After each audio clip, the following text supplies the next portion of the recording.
One of these drinks was never supposed to taste like Coke. The other exists because men refused to buy the first one, and Coca-Cola's been running this experiment on you for 40 years.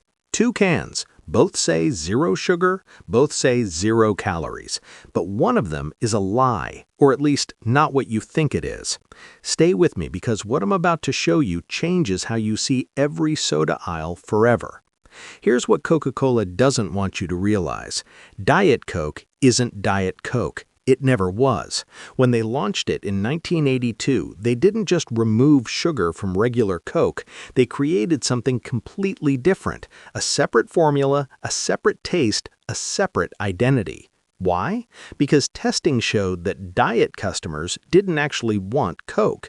They wanted something lighter, crisper, more sophisticated. So Coca-Cola gave them a new drink and slapped Diet Coke on it. But here's where it gets strange. By the 2000s, they had a problem. Diet Coke was crushing it with women, one of the best-selling sodas in America. But men wouldn't touch it. The research was brutal. Guys saw the word diet and walked away. They felt emasculated. They felt like it wasn't for them. So in 2005, Coca-Cola did something genius and manipulative at the same time. They created Coke Zero. Same 0 calories, same 0 sugar, but this time they actually tried to make it taste like real Coke. Black packaging, aggressive marketing, extreme sports, no mention of the word diet. It worked. Men bought it, women kept buying Diet Coke, and Coca-Cola dominated both sides of the 0-calorie market with what most people assumed were the same drink. They weren't, and that's just the beginning. So how do you make two drinks taste different when they're both 0 calories? You manipulate the sweetness curve. Diet Coke uses aspartame, one sweetener, one note. It's 200 times sweeter than sugar, but it hits your tongue fast and fades fast. That's why Diet Coke tastes sharp, crisp, almost citrusy. It's not trying to be Coke, it's trying to be something else entirely. But Coke Zero, that's where the trick happens. They use aspartame and ACE-K for acesulfame potassium. ACE-K kicks in instantly. Aspartame builds slower but lasts longer. By blending them, Coca-Cola's chemists created a sweetness that mimics how real sugar behaves in your mouth. Fast hit, long finish, just like the original. And then there's the flavor base. Diet Coke's formula is completely different from regular Coke. Different oils, different extracts, different everything. Coke Zero uses a formula as close to original Coca-Cola as possible, just without the sugar. Think about it this way. If someone handed you a chocolate chip cookie made with artificial sweetener, you'd know it wasn't real, but it's still trying to be that cookie. That's Coke Zero. Now imagine they handed you shortbread instead and called it Diet Chocolate Chip. That's Diet Coke. One's an imitation, the other's a reinvention, and you've been choosing between them without knowing which is which. But here's what nobody talks about. If Coke Zero tastes so much like the original, why does Diet Coke still outsell it in some markets? The answer is darker than you think. It's not about taste. It's about identity, and Coca-Cola knows exactly what they're doing. When Diet Coke launched in the 80s, it wasn't sold as a compromise, it was sold as an upgrade. Sleek, sophisticated, fashion-forward. The silver can became a status symbol. Drinking Diet Coke meant you had control, refinement, taste. Women didn't just buy it, they identified with it. But that created a cage. Men saw that branding and stayed away. It didn't matter if they wanted fewer calories, Diet Coke wasn't for them. The culture had decided. So, Coca-Cola built a new cage. Coke Zero was marketed as rebellious, masculine, unapologetic. The black can, the aggressive ads, the tagline, real Coke taste, 0 sugar.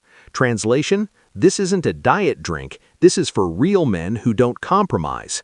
And it worked, because it was never about the drink, it was about who you are when you hold it. Even the 2017 rebrand to Coke Zero Sugar, that was strategic. Drop the word zero prominence, emphasize sugar, make it sound like you're getting more, not less. This is modern marketing at its finest. two identical concepts, 0 calories, sold as two completely different identities, and you choose based on which version of yourself you want to be in that moment. So which one actually tastes better?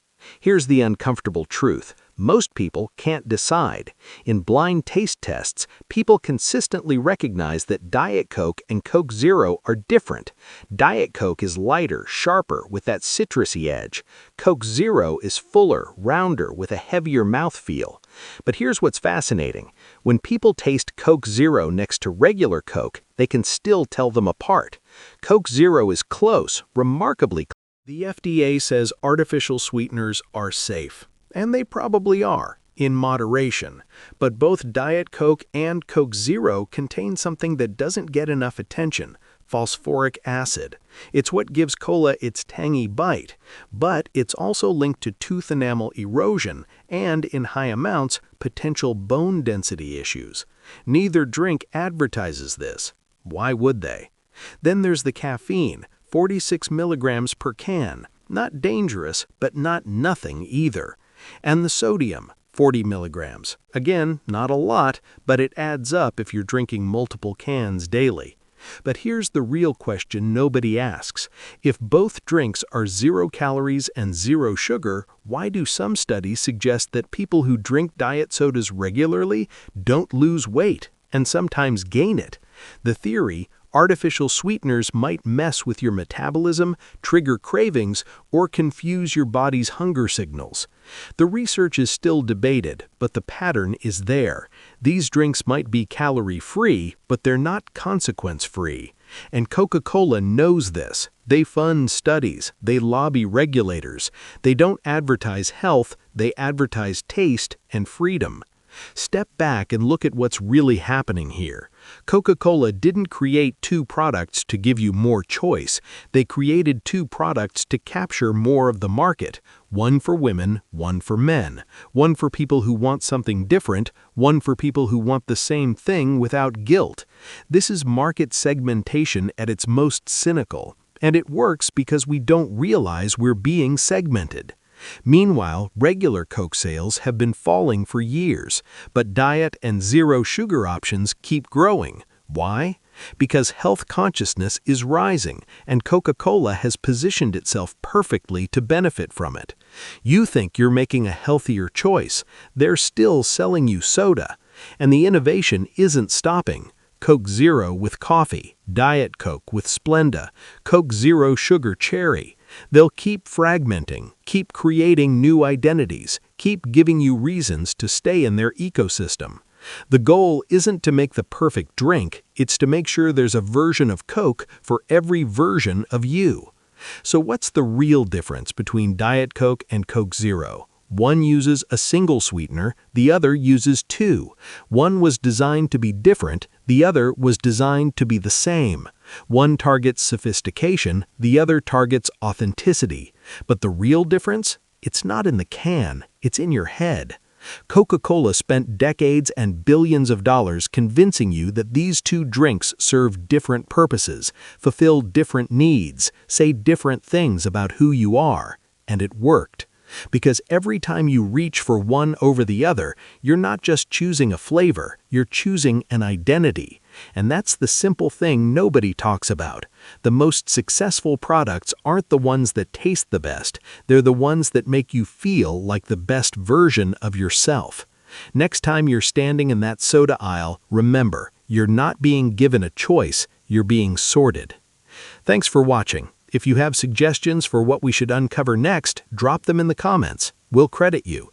Don't forget to like, subscribe, and question everything.